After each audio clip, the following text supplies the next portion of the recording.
Today I'd like to take a look at forging a flower-shaped cabinet knob.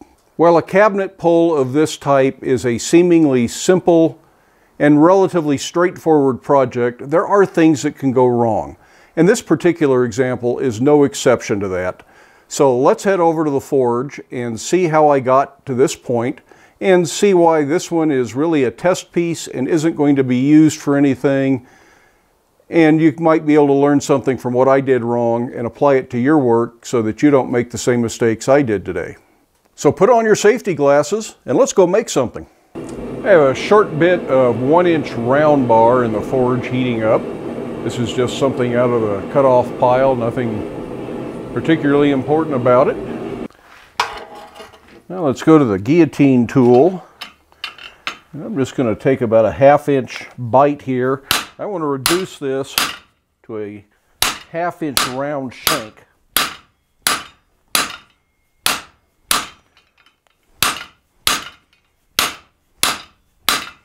This will be a little standoff that goes to the front of the drawer or the door.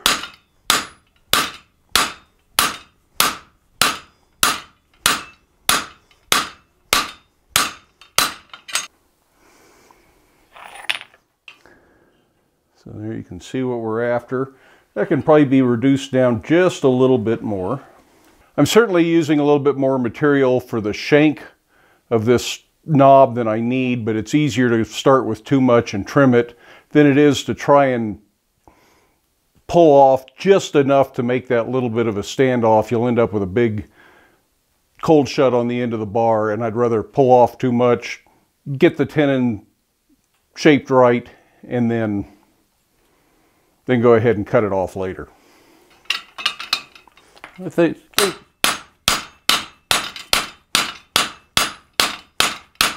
Thinking of this as a tenon is probably the right way to think of it, because it's really what we're creating here.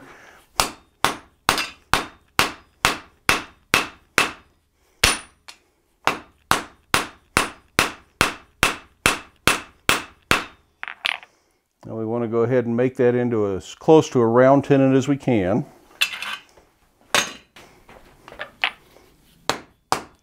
I'm just going to start working this at the anvil to draw this down square. Try not to mess up your shoulder here.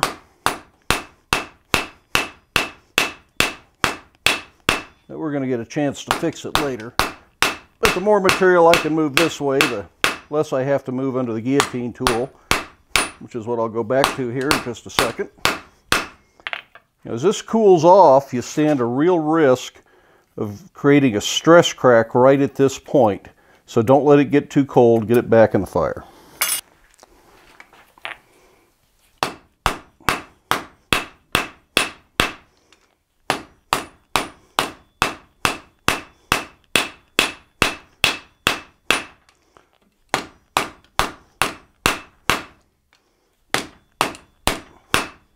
I think that's far enough for now. And we'll go back to the guillotine tool. I'm going to use this set of dies in the guillotine tool, probably about there. And I'm not going to worry about whether these come together to create the specific space. I just need something that will give me the accuracy that I want.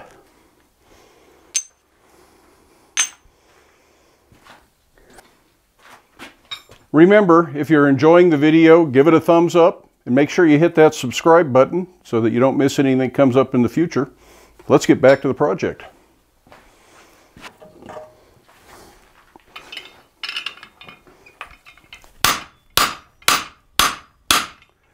We'll set this up square.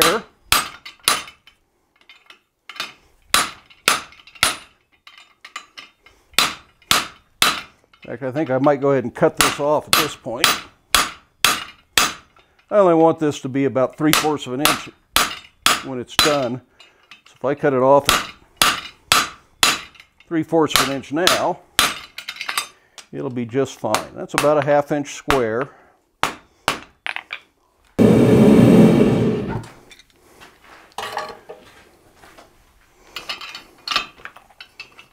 And I'm going to leave about 3/4 of an inch.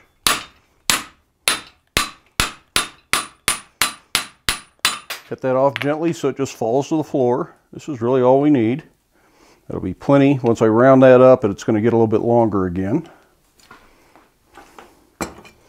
Right now, somebody wants to know, what is this little white thing over here? Somebody's asked a question. Well, that is the camera that is responsible right now for looking at this angle.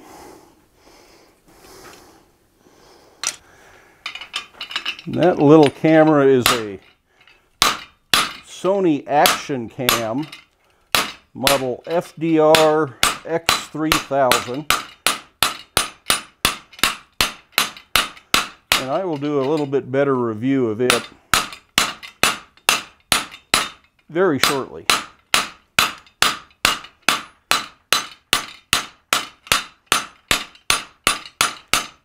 I'm not worried about bringing those dies all the way down unless I need to. I'm more worried that it fits my heading tool here, which is a 1/2 inch diameter hole, and it almost fits. So a little bit of cleanup and it ought to fit just fine.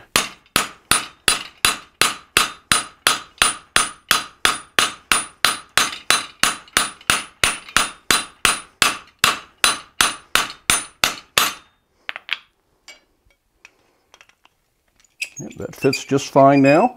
So the next thing I want to do is I want to cut this off, and then we will spread the knob out a little bit to make it a little bit more decorative.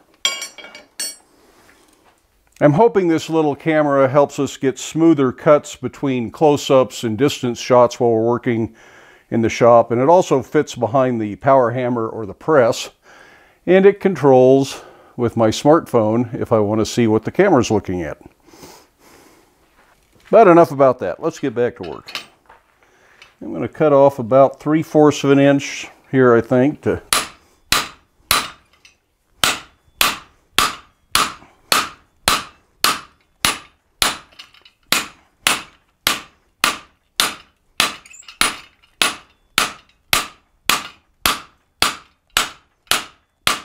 I'm rotating this in a round pattern because I'm cutting on the bevel side of the dies out, and that will help me create a little pyramid point there that I think should forge down nicely. Now we'll forge that down and probably try to make this close to 2 inches in diameter. So the trick here is just to get it in there. It's kind of short and hard to hold on to. I think I need different tongs. Got tong size for the wrong end here. Now I just want to squish that down.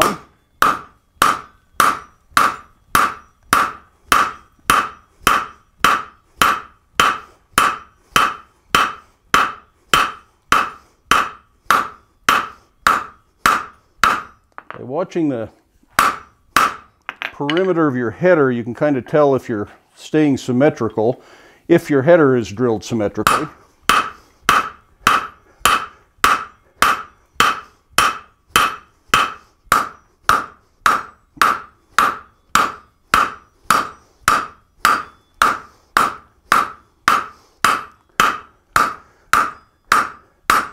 Leave it a little bit thicker in the middle. Now I'm going to go to a bottom swedge, just kind of clean this up, make the side a little bit more parallel for now.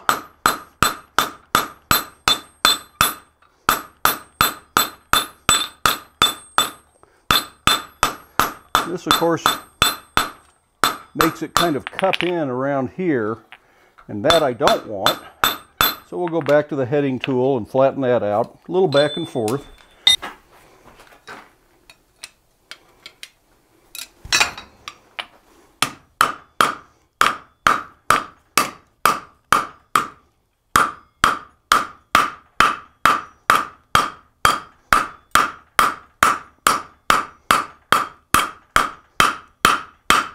And I'm pretty happy with. I'm not going for perfectly symmetrical. This is an organic form. If you need it perfectly symmetrical, you might have to file it or grind it. But that's where we want to go for now. Let's start cutting the lobes in to make this look more flower-like. I just want to try and cut some little cross cuts here, just to give the impression of flower petals at some point. I'm going to finish that from the top at the anvil. This may take a couple of heats. It's going to cool off really fast doing it this way.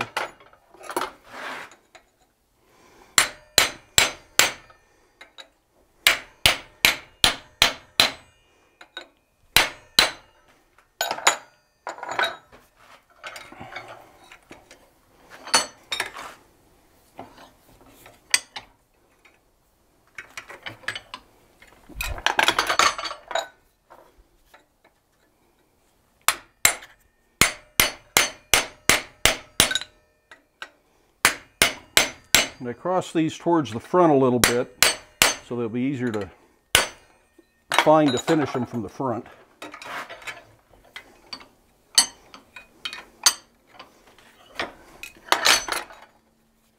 And how even these need to be is just up to your sense of symmetry versus organic. Although flowers are more symmetrical in real life than we give them credit for in art. Looks like I need 2 more lobes there.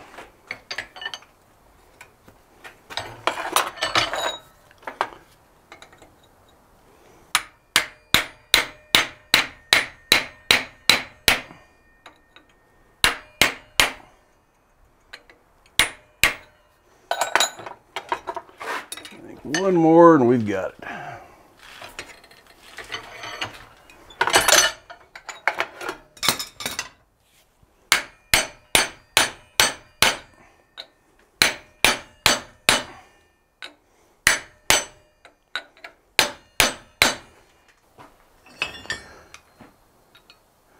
You kind of bit up the tenon there, but as long as you don't nick it and start a crack, you should be able to fix it. Now I'm going to go through here. Actually, let me start in the center. I'm going to go to the center with it's a big eyeball punch. Big rivet setter would do the trick. I'm going to create a center portion of the little flower. I'm going to need to get it hot again. I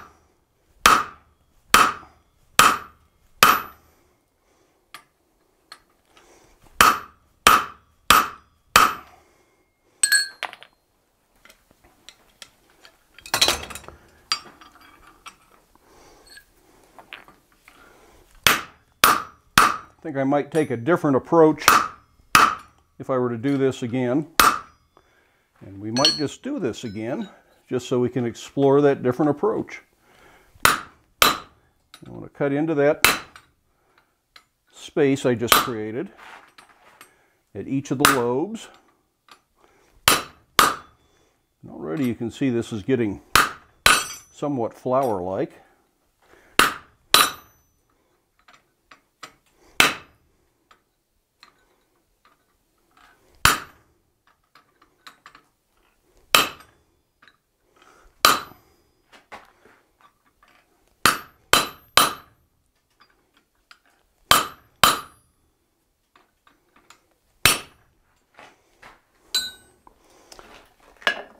So far, these are tools that we made when I did the dragon, a big eyeball punch that hasn't been used before now, and a slightly curved chisel. The next tool we're going to use is a ball punch. We're going to come in on each lobe and sink the ball punch in.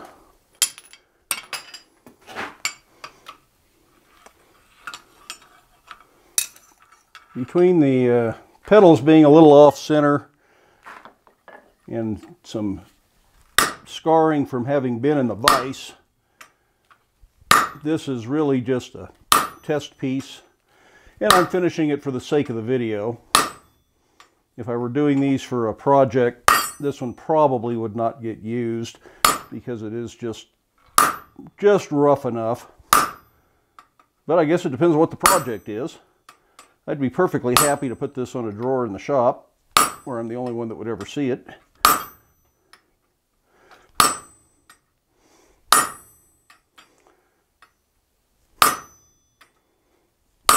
The ball punch just dishes these and makes them look a bit more pedal-like.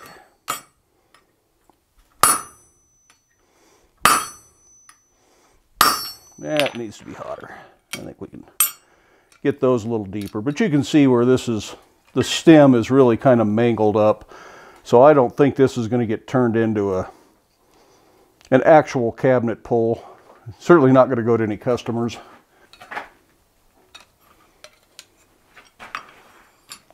So things do not always go exactly as planned. But it's worth persevering because there's still things to be learned in the finishing steps of this that may help when you make the next one. If you throw this out at this point, then you haven't learned everything that there is to learn from it. So you might as well finish it and see what you get. See what you like, see what you don't like.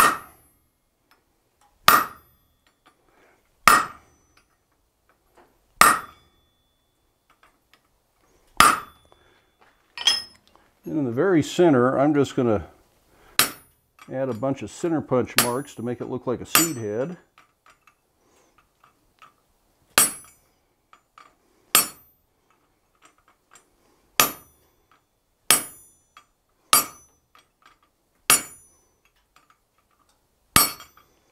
Something like that. And let's see if we can straighten that shank out one last time.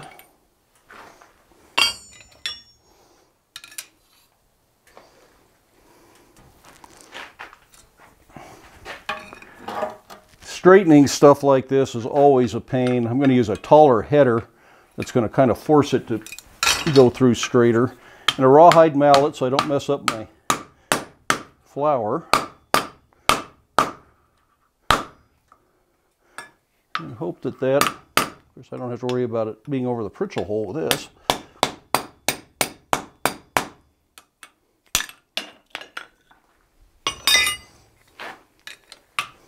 That's definitely straighter.